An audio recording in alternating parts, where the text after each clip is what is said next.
Jésus, c'est le prince de la paix, celui qui est venu nous apporter la paix. Et on s'aperçoit que lui-même traverse, au soir du jeudi saint, un moment qui n'est pas du tout paisible. Et à ce moment-là, il y a un ange qui débarque.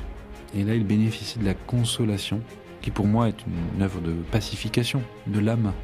La paix, c'est tellement un don de Dieu que parfois c'est l'ange qui se charge de nous la donner, alors qu'extérieurement, il n'y a rien qui va. En ce temps de carême, nous poursuivons notre itinéraire consacré au combat spirituel avec Dom Pierre Doat, recteur du sanctuaire du Mont-Saint-Michel. Dans le 6e épisode du podcast Combattre, nous partons à la recherche de la paix. Mais quelle paix devons-nous rechercher ? Le combat spirituel est-il la clé de la paix intérieure ? Et peut-on faire l'expérience de la paix en temps d'épreuve ? Combattre, un podcast réalisé par RCF en Normandie. Dom Pierre Doat, bonjour. Bonjour. Dans ce combat spirituel, quelle est la paix que nous poursuivons ? La première paix que nous poursuivons, c'est la paix qui vient de la réconciliation avec Dieu. C'est-à-dire la conviction que nous ne sommes plus en guerre contre lui, que cette guerre qui a été initiée par le péché originel et à laquelle nous apportons notre concours chaque fois que nous faisons le mal, chaque fois que nous vivons un petit peu en dessous de notre nature, cette guerre-là, elle prendra fin vraiment. Et c'est ça qu'on recherche d'abord, cette réconciliation individuelle, mais aussi communautaire et j'allais dire cosmologique ou cosmique avec le Créateur. C'est d'abord ce que nous recherchons comme un objectif final, comme une finalité à laquelle chacun d'entre nous est appelé à apporter son concours. Après, individuellement, on recherche aussi cette communion avec Dieu dès ici-bas. Nous voulons, et c'est ce que le Christ nous a obtenu par sa mort sur la croix, c'est la paix pour chacun d'entre nous, la paix avec Dieu. Est-ce qu'il y a peut-être une question de ne plus résister à l'amour de Dieu qui veut se donner à nous ? Finalement, l'amour veut se donner et il n'attend plus que nous l'accueillions. Si, certainement. C'est vrai que Dieu veuille se donner à nous, je pense qu'on en est tous convaincus aussitôt qu'on croit en Dieu. Si on croit en Dieu, ça veut dire qu'on a quand même la conviction qu'il a quelque chose de bon à nous donner. Et effectivement, pour rester dans le langage du combat, du coup, le premier des combats, c'est d'arrêter de résister. D'arrêter de résister à cet amour qui veut se donner. Arrêter d'opposer, par exemple, à l'amour de Dieu nos petites raisons, nos petites excuses. J'ai pas le temps, je suis fatigué, j'ai mieux à faire, on verra demain. Donc oui, cesser d'être dans cette résistance à la grâce. Une image qui me marque et que j'utilise souvent, c'est l'image du robinet d'eau qui coule. La grâce de Dieu est comme un robinet ouvert en permanence. Mais trop souvent, ce que nous faisons, c'est que plutôt que d'accueillir cette eau fraîche et vivifiante, on prend un parapluie et on se met en dessous. Ce qui n'a aucun sens. C'est-à-dire qu'on voudrait vivre dans la grâce sans être mouillé par la grâce. Et on utilise des parapluies, des cuirasses, toutes sortes de choses pour pas être mouillé. Mais quand même, on a envie d'être sous le jet d'eau, quoi. Ce parapluie, ça peut être notre péché. Donc techniquement, il faut effectivement le combattre et l'enlever de l'équation. Mais ça peut être aussi nos excuses, nos bonnes raisons de ne pas nous laisser inonder par cette grâce. Encore une fois, la fatigue, la peur. La peur peut-être principalement d'ailleurs. La peur de ce que Dieu pourrait nous retirer si on s'abandonnait à lui. Ça, c'est une très belle phrase aussi dans les premiers mois de son pontificat de Benoît XVI. Dieu n'enlève rien, il donne tout. Et je pense que dans un coin de notre esprit, il y a quand même toujours cette idée que Dieu va me priver de quelque chose. Je ne résiste plus à sa grâce, quoi. Il va me demander quelque chose de plus ? Oui, et donc ça va me dépouiller encore plus. Et du coup, je vais être moins moi. Alors qu'en réalité, plus je m'abandonne, plus je suis moi, en fait. Plus je suis le véritable fils de Dieu que Dieu attend de moi. Est-ce qu'il n'y a pas aussi la tentation de s'appuyer sur ses propres forces, de combattre à la force du poignet ? Oui, par exemple, c'est ce qu'a fait Judas. C'est qu'une des théories, c'est une très belle pièce de théâtre de Marcel Pagnol qui s'appelle Judas, qui laisse entendre, même si c'est pas directement présent dans les Écritures, mais qui laisse entendre que l'intention de Judas au moment de trahir Jésus, elle est excellente. C'est même génial.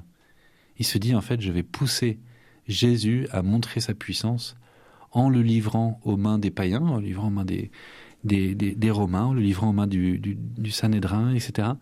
Parce que comme ça, il n'aura plus d'autre choix que de manifester sa puissance. Donc, très bonnes intentions, Judas. Super idée. Mais les moyens sont pas top quand même. Et donc la trahison de Judas, elle est à l'image parfois de nos trahisons, où sous de bons prétextes, en fait, on s'oppose un petit peu au projet de Dieu, parce qu'on a notre idée sur la façon dont Dieu doit nous sauver.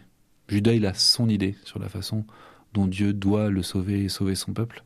Et du coup, il résiste en fait à ce projet de Dieu. Et il apporte son concours, d'une certaine manière, à l'œuvre du démon. Et ben nous, on fait un petit peu pareil. J'ai l'idée de ce que Dieu doit attendre de moi. Voilà. Et de ce que Dieu est en droit d'attendre de moi. Sauf que Dieu, souvent, il a une idée complètement autre, beaucoup plus belle, beaucoup plus poétique, je pense, et beaucoup plus comblante pour nous. Si Dieu me sauve de la façon dont j'attends d'être sauvé, il n'y a rien de plus triste. En vous entendant, je pense à l'image du combat de Jacob. Jacob, quand il combat contre l'ange du Seigneur, dans le livre de la Genèse, il ne sait pas trop contre qui il combat. C'est dans le texte, on nous dit c'est l'ange du Seigneur, puis c'est le Seigneur lui-même. Et en plus, Jacob gagne le combat. Donc, c'est quoi ce truc? Contre qui se bat-il? S'il se bat contre Dieu, il a peu de chances de l'emporter. Donc s'il croit l'emporter, c'est parce que Dieu veut bien lui laisser croire qu'il l'a emporté. Dieu est bon. Mais, et l'ange, pareil. Jacob est incapable de battre un ange. Donc oui, nos combats ressemblent parfois un petit peu à cela. On est dans les ténèbres de nos grottes intérieures. On se bat contre Dieu parfois. On se bat contre nous-mêmes beaucoup. Toujours est-il qu'il faut aller au bout de ce combat parce qu'au matin, il y a cette alliance renouvelée entre Jacob et Dieu. Parce que Jacob n'a pas refusé le combat, parce qu'il ne s'est pas caché. Alors, aller au bout de ce combat, même si c'est dur, est-ce que dans ce combat, on peut quand même faire l'expérience de la paix? Heureusement, sinon ce serait insupportable. Moi, je vois la vie chrétienne comme une succession de combats, dont certains sont remportés, dont d'autres ne le sont pas tout de suite, qui peuvent nous conduire à la victoire finale, ou plutôt conduire à la victoire finale de Dieu en nous, mais des combats qui sont heureusement entrecoupés, ou parfois même c'est concomitant, mais de temps de paix et de trêve. Et parfois c'est en même temps. Je pense qu'on peut vivre sur certains sujets de grands combats, de grandes inquiétudes, de grandes angoisses, qui parfois nous laissent vraiment mal intérieurement, et en même temps garder au cœur la certitude que Dieu est là et que tout va bien. Et ça, c'est une forme de paix, une forme de paix que nous goûterons parfaitement au ciel, mais dont on peut faire l'expérience dès ici-bas. J'ai connu des personnes qui étaient au seuil de la mort et qui étaient dans une paix impressionnante, alors qu'ils avaient toutes les raisons d'être angoissés quand même. La mort, ça n'arrive qu'une fois et on ne sait pas trop comment ça se passe. Eh bien, par grâce de Dieu, ils étaient dans une paix profonde, mais aussi parce qu'ils se sont disposés à cette grâce-là. Donc, tout ça, vous pouvez croiser quelqu'un qui a l'air d'être dans des combats très très forts et qui pourtant est plus en paix que vous. Et à l'inverse, vous pouvez croiser quelqu'un qui a l'air parfaitement en paix extérieurement, on a l'impression que tout va bien, mais à l'intérieur, c'est la tempête. Comment justement garder l'espérance quand le combat paraît trop lourd? Par la confiance, ça rime, l'espérance et la confiance.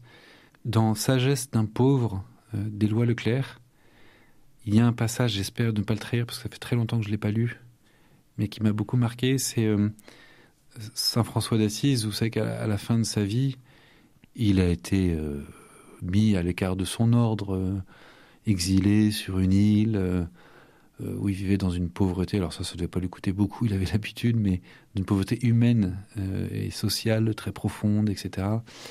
Et on raconte, la tradition franciscaine raconte que un de ses disciples préférés vient le visiter dans son exil. Et ce disciple est très remonté contre l'ordre, contre les supérieurs, mais aussi presque contre Saint François. Il lui gueule dessus, en lui disant « mais tu devrais faire quelque chose, si tu fais rien, c'est que tu te bats pas. Si tu fais rien, c'est parce que tu n'as pas envie que la vérité triomphe, en gros. » Donc vous imaginez, François, le pauvre, doit subir non seulement la méchanceté de certains de ses frères, mais en plus la dureté de ce frère-là qu'il estime et qui lui dit qu'en fait il manque de courage. Et il fait une vraie leçon en disant mais en fait non, c'est pas de cette façon-là que je dois combattre. Et sa réponse, c'est de dire « Dieu est là et cela suffit ». Parfois, la seule paix à laquelle nous puissions aspirer, c'est cette confiance-là. Dieu est là.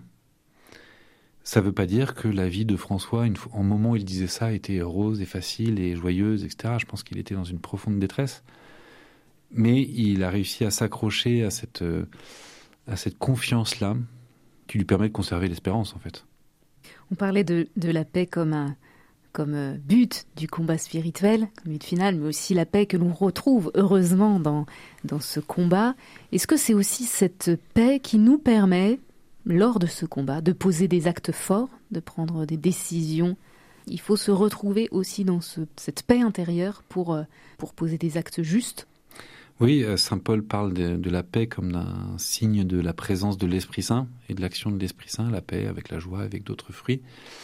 Et donc c'est vrai qu'on peut être au milieu d'un combat spirituel très profond et ressentir une grande paix parce qu'on pose des actes courageux ou des actes de foi en fait profonds dans la présence de Dieu.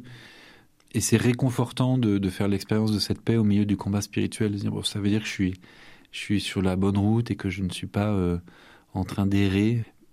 Notamment, moi, je pense à des moments où on doit poser des actes de discernement difficiles ou importants. Pas forcément difficiles, mais importants. Le mariage, la vocation, le travail, etc. Le fait de ressentir cette paix alors qu'on n'est pas sûr de ce qu'on fait apporte un véritable réconfort et il faut le prendre comme un signe de l'Esprit Saint que peut-être que la décision n'est pas la bonne en soi, mais c'est celle qu'il fallait prendre là. Peut-être pour échouer ensuite et finalement s'apercevoir que ce n'était pas la bonne décision, mais qu'au moins, même à travers cet échec possible, il y a quelque chose à prendre. Parce que quand j'ai pris cette décision, j'étais en paix avec Dieu, j'étais en paix avec moi-même. Je ne l'ai pas fait par orgueil, je ne l'ai pas fait par calcul. Je prends telle décision parce que je crois que c'est ce que le Seigneur me demande. Donc ça apporte un vrai réconfort, oui. Vous vouliez rajouter quelque chose sur cette paix qu'a trouvée Jésus dans son combat spirituel? Oui, sur le dernier combat spirituel de Jésus, ou plutôt la façon dont les Écritures nous parlent du combat spirituel de Jésus au soir du Jeudi Saint. Parce que la paix, Jésus c'est le prince de la paix, celui qui est venu nous apporter la paix. Et on s'aperçoit que lui-même traverse un moment qui n'est pas du tout paisible. Juste après son repas avec ses derniers disciples, il va au jardin des Oliviers, et lui, qui est le fils unique du Père, s'adresse à son Père et lui dit « Père, que cette coupe s'éloigne de moi, non pas ma volonté, sinon la tienne ». La réponse du Père, c'est le silence. Jésus, il n'est pas en paix, là. Il sue des gouttes de sang. En tout cas, il n'est pas en paix psychologiquement, du tout. Et spirituellement, probablement pas. Et de l'autre côté, ses disciples s'endorment lâchement. Et donc Jésus fait l'expérience de l'abandon de Dieu, de l'abandon des hommes. Dans son humanité, Jésus a vraiment fait cette expérience-là que nous, on fait parfois dans le combat spirituel. Oh, je suis seul, je ne vais pas y arriver. Jésus, c'est ce qu'il se dit. Je suis seul et je ne vais pas y arriver. Et à ce moment-là, il y a un ange qui débarque. Voilà ce que nous dit l'évangile de Luc, au chapitre 23, verset 43. Un ange était là et qui le réconfortait. La paix, c'est un don, c'est tellement un don de Dieu que parfois c'est l'ange qui se charge de nous la donner, alors qu'extérieurement, il n'y a rien qui va. À ce moment-là, dans la vie de Jésus, il n'y a rien qui va. Tout le monde a fui.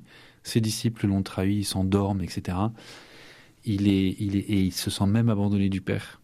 Et là, il bénéficie de la consolation, qui pour moi est une œuvre de pacification de l'âme, en fait, au milieu de l'épreuve, où vraiment rien ne va plus.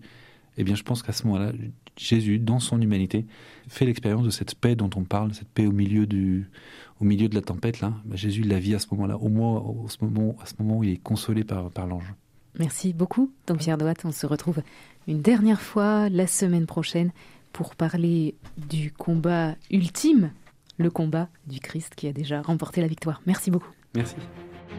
C'était Combattre, un podcast réalisé par RCF en Normandie. Si ce podcast vous a plu, n'hésitez pas à vous abonner et à le partager autour de vous à d'autres chercheurs de Dieu.